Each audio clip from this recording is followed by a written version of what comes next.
Here's how Penn State can become a top contender. Now, I don't think that Penn State will become a national title contender anytime soon, but here's how they can. First, they need to develop a developmental identity for recruiting. When you think about Ohio State, you think about wide receivers. Now with Justin Fields and CJ Stroud in the league, you think about quarterbacks. When you think about Iowa, tight end. When you think about USC with Lincoln Riley, quarterbacks.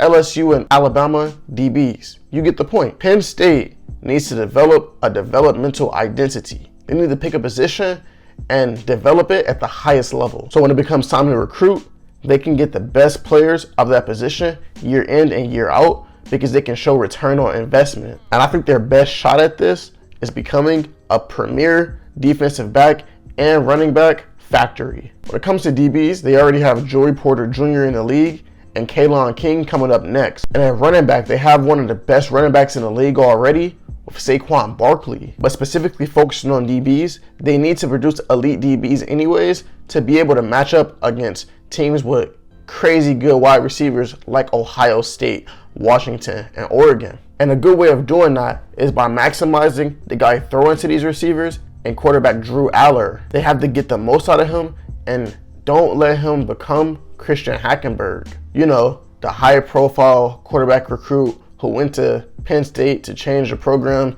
spent 3 years there and did pretty much nothing, and then went off to the league and ended up doing even less. Even though I'm an Ohio State fan, I still want to see Penn State excel, and I think they have a chance at it with Drew Aller. But this last season was pretty disappointing, and if they want to get over that hill, they're going to have to get more out of him. From a recruiting aspect, Penn State needs to lock down that East Coast, as they have states like New Jersey, New York, Pennsylvania, and Maryland right there. And speaking of talent coming out of Pennsylvania, Julian Fleming was the #1 receiver in his recruiting class out of Pennsylvania, and he spent 4 years at Ohio State.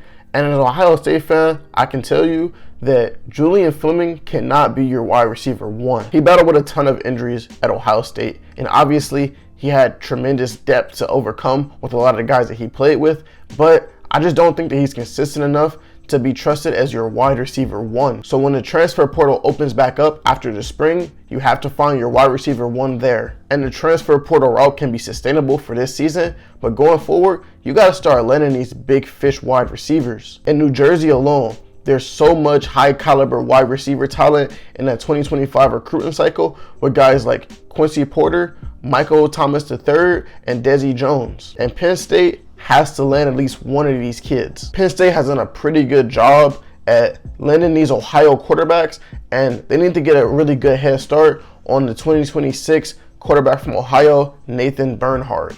Having a QB and a recruiting class early helps a lot with bringing the rest of that class together, because you have guys like wide receivers and tight ends who can kind of gravitate towards those guys because they know they have a good quarterback. It's simple. If you want to land these great pass catchers, you got to show them that you have a succession plan for them to be able to excel. They had a really good 2024 class on the offensive end, and a few of those guys needs to play year one. Right now, I'm looking at 5-star tight end Luke Reynolds along with their running back Quentin Martin. And if their 2024 QB, Grunkmeyer, can at least push Drew Aller in fall camp, that would be really good for the both of them. It will give Grunkmeyer the confidence to know that he can be a good college football quarterback, and it will push Drew Aller to excel and maybe push him and give him that edge to eventually become a first-round pick, which would in turn do wonders for their recruiting. All right, that's it for me today. I hope you enjoyed the video. Please leave a like, leave a comment, let me know what you think,